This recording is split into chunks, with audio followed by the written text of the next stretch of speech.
Nobody is going to tell you this because it's something only 1% of people truly understand. And once you learn it, your entire life will change.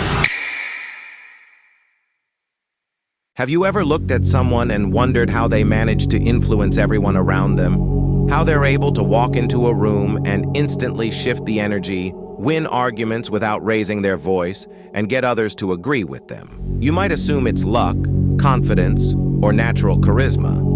But what if I told you that what they're doing is something far deeper, something psychological, something that less than 1% of people truly understand? But those who do can gently shape outcomes, build trust, and lead people without resistance. Today, I want to share with you a powerful yet ethical psychological principle called the illusion of control. This isn't manipulation. It's not mind games. It's a technique grounded in real cognitive psychology. And once you understand it, it can improve your communication, your relationships, and even your self-discipline. But here's the catch. It's subtle. So subtle that people don't even realize it's happening. That's why it works, and that's why it's powerful. Let's begin with a story. During the Vietnam War, an American prisoner of war was held captive for years in an enemy camp. He didn't try to escape or rebel. He didn't even fight back. Instead, he made small requests. He'd ask, "Do you want me to clean this cell first or the next one? Or should I help organize food now or after lunch?" Tiny choices, harmless. But over time, his captors began to treat him differently. They began to trust him. He earned small freedoms, privileges, and even safety. Why? Because he used the illusion of control. By offering limited choices, he made his captors feel like they were in charge, even though he was slowly guiding their behavior. This isn't fiction. It's backed by decades of research in behavioral science. In 1975, psychologists Ellen Langer and Judith Rodin conducted a famous study in a nursing home. They gave one group of elderly residents more choices about their daily routine, when to eat, what plants to care for, even small decisions like which chair to sit in. Another group had everything decided for them. The results? The group with choices reported better health, mood, and energy. Some even lived significantly longer. The feeling of control, even limited, has measurable effects on the human mind and body. And here's the twist. It doesn't need to be actual control. It just needs to feel like it. That's the illusion. Now think about how this plays out in everyday life. A great salesperson doesn't ask, "Do you want to buy this?" They ask, "Would you like the basic plan or the premium plan?" A good teacher doesn't force a student to learn. They give them options on how to learn. Would you rather watch a video or read an article? It's the same outcome, but the difference is, now the learner feels like they chose the path. This reduces resistance, increases cooperation, and builds long-term trust.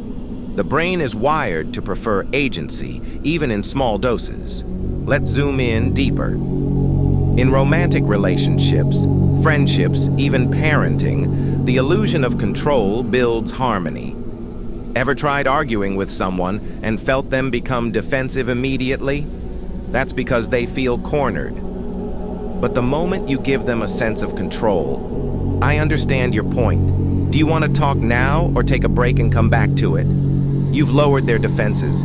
You're not manipulating, you're communicating with emotional intelligence. And here's where it gets personal. You can also use this principle on yourself.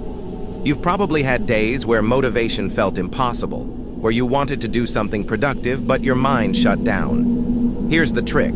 Instead of saying, "I have to study," say, "Do I want to study for 25 minutes or 45?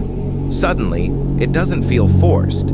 It feels like a decision, and your brain, craving control, responds. This is why productivity techniques like the Pomodoro method work.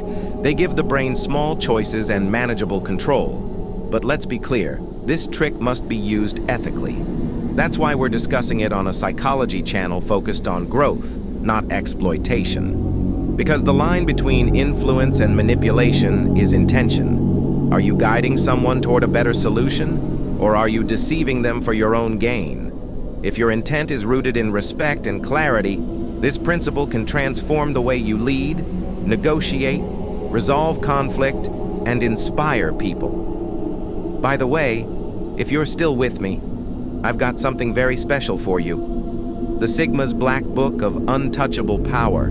It's an ebook that contains the forbidden knowledge, the type of knowledge used by high-level thinkers. But this will be deleted soon. The elites don't want this out, so check the description or pinned comment right now to grab it before it's gone. Let's talk leadership. The best leaders don't bark orders, they build buy-in. Think of great historical figures, not the tyrants, but the ones who earned loyalty. They asked questions. They gave teams a sense of ownership. Even in moments of crisis, they presented clear, focused choices. That's what built movements, companies, revolutions. Not force, but direction through participation. Now let's take this deeper. In digital life, social media, marketing, even YouTube, you see this trick constantly. Ever clicked on a poll like, which thumbnail looks better?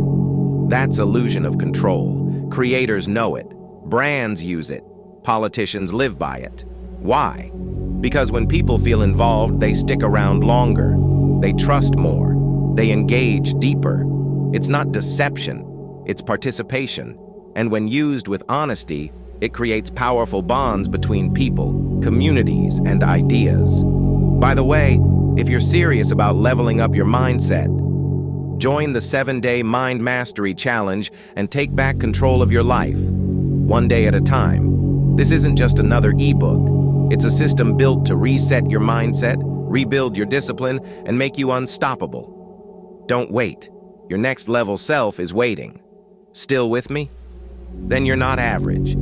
You're the kind of person who seeks truth, insight, and control. Not over others, but over your own path. That makes you rare. That makes you part of the 1%. Because 99% will keep pushing, forcing, arguing, demanding, and wondering why nothing changes. But the 1% will learn how to ask the right questions, offer smart choices, and watch how the world quietly shifts in their favor. So here's your challenge. Over the next 7 days, start using the illusion of control in small, ethical ways. Offer 2 options instead of 1 demand. Give yourself flexible time limits instead of rigid schedules. Help others feel heard and involved by giving them space to choose, even if the outcome is the same. Track how people respond. You'll start to notice less resistance, better responses, and even a shift in how people perceive you. Not as a manipulator, but as someone who truly understands how the mind works. Now listen carefully. Dark mindset isn't just another channel on the internet. It's a rise of power. So if you're serious about becoming powerful, then subscribe now, or stay weak forever. The choice is yours.